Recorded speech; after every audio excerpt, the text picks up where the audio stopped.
Happy Sunday, y'all. It's Kate at Kate's Garden Chicken and Cat Rambles. This is just going to be a short little video I really just wanted to show off how well that foraging grass.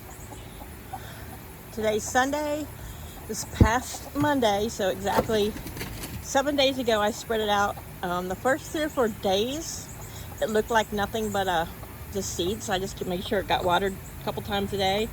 And now it's a good 2 to 3 inches tall. So I'm going to give it to today and tomorrow. If it's closer up to the mesh, I'm going to pull the mesh off and just let them have their way with it. And then I'll just buy another bag and redo it again. But yeah, it's kind of laying down a little bit because I just watered it. So out of 7 days, in the last 3 days, it has all those new sprouts and all that yummy foraging stuff. It's in the sun right now. I may wait till this evening when it's in shade and then pull that screen off and let them all have some snackage.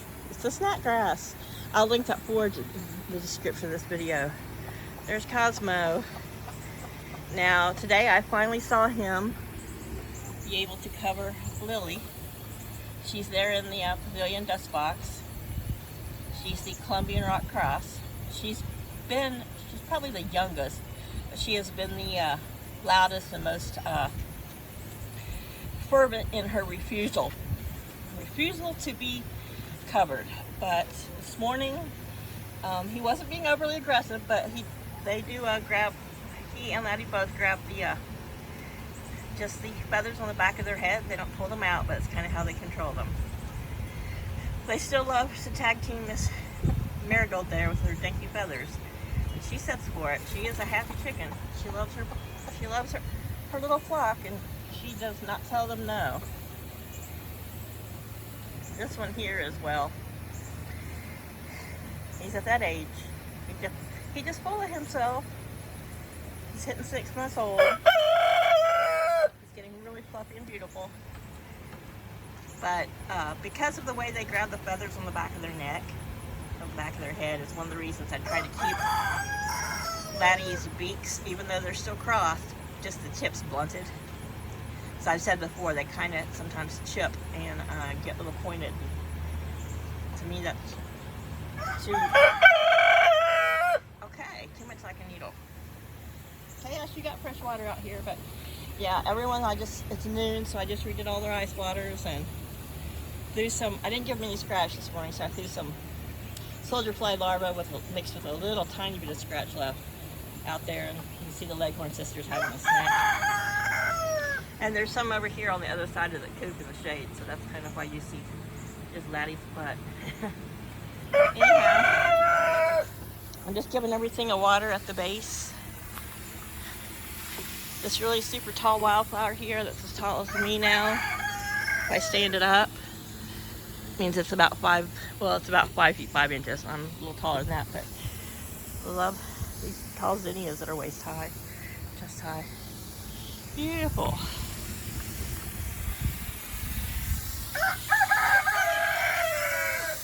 So yeah, I've just laid put it on shower and just lay the sprinkler head down at the ground. I'm giving everybody a cold drink. And I got tons of watermelon. I'll go take a picture of them and I'll add it to this. Alright. I'm up front now. Chaos is following the water hose, though he does have fresh water. Filled the bird bath, moved it to a spot that stays in more shade. Here's the front wildflower patch. It is still going like crazy. You know, this is the one that's super tall back there. And let me see if I got one that's flowering. I'm hoping it goes ahead and flowers. It makes these. And that really dark one right there in the middle. Yeah, these are doing well. Everything else, that Steppledore lily keeps popping out bloom pods, so it is going to keep going. That one back there is done. This one, yeah, I wish this one did it. I love these, but that's just a different species and it's a very hardy species. there's a little, kind of a hole there in the middle of my sage where I could clip some and dried some out. I need to do that with that, and the rosemary, the oregano, and the basil. So got a few crepe myrtle going. For this only being her 3rd summer in the ground, she started out about 7-inch piece of root and stalk that I put in there. She's doing well. But yeah, so these I hadn't watered in a few days. I think they do get some shade more than the others. I mean, not a lot, but they needed a drink, but they're pretty hardy and tough. So yeah, he's pretty hardy and tough too for an old kitty. So we'll come out and take a look at some of the watermelon. I gave him a check yesterday. I'm not going to film myself watering today. I mean, what a drag. So I filled in the dust bathing holes that Moira had established there. I didn't want to look at them, and I just didn't want them to sit there and hold water. But just remember, that was a little bitty one hanging there for a while. But tomatoes are still doing all right. Look, that's a pretty dragonfly. They really, let's see if it's gonna land. There it is. It's on the tip of that old piece of okra stalk. Here's another one similar. Oops. On this one down here, but it doesn't have as much of the amber in its wings. Isn't that beautiful? Just hanging out. Of course, the mint patch is right over there. This is the white stuff you see here. The chickens have been loving it because it attracts lots of pollinators. So these are getting huge. The beets are doing pretty well.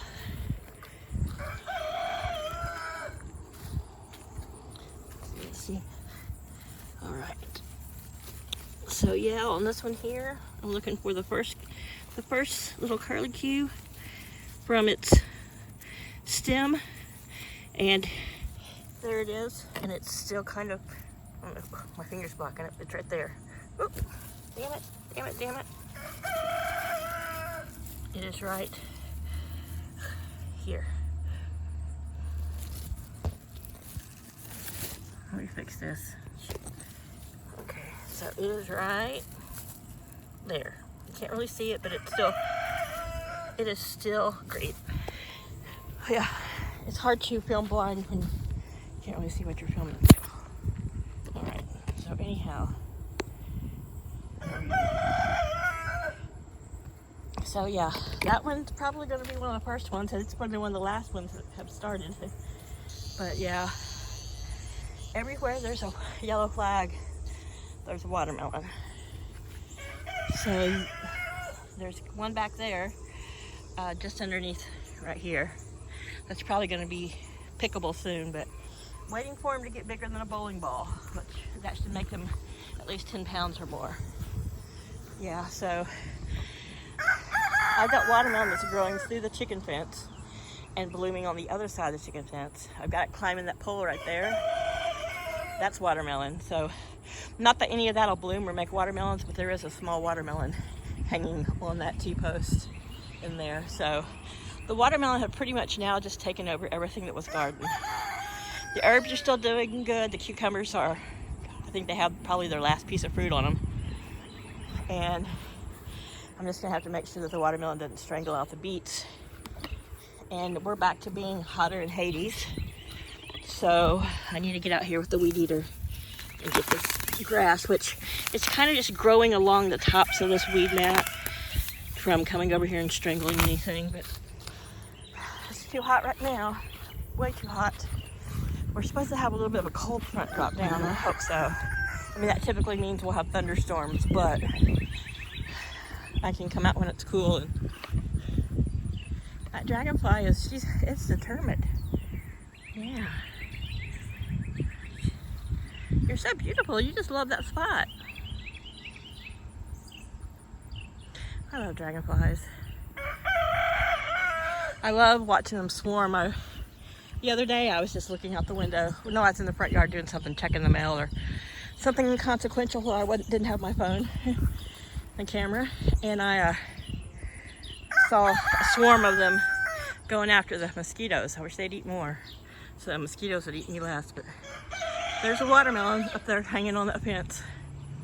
So we'll see. We'll see how big it gets before it probably pulls the vine down and goes to the ground, but that's fine. Yeah, I love that these sugar baby watermelons from Haas Tools are prolific and hardy, and they're just going crazy. Yeah, these cucumbers I'm really not giving, two shits about right now because I've been picking them short like this before they can get gross. Or picking a cucumber and then I cut them in half and give them to the chickens. There's little Moira's grave with her little dragonfly flag. It's her favorite spot to hunt bugs. Could have been where she ate a bug that's too big, but oh well. So everyone's doing great. The boys are having a little back and forth. Cosmo's way back over there in the corner under that tree. Laddie's right here. What are y'all crowing about? So this area stayed right in this spot, stays shaded all day. And I redid the water here and I dampened all that dust bathing. Used to be an old compost pile for their bedding, and as you can tell, they've dug it out and re-landscaped, and they like to dust bathe in there. So they're getting pretty deep. It's above the old driveway. There's lots of rocks, but chickens don't care if there's rocks in there. Probably feels good, kind of like laying on a beaded bed or having somebody roll one of those little rock massagers across your back. Who knows? But hey, girls, so we're just hanging out here.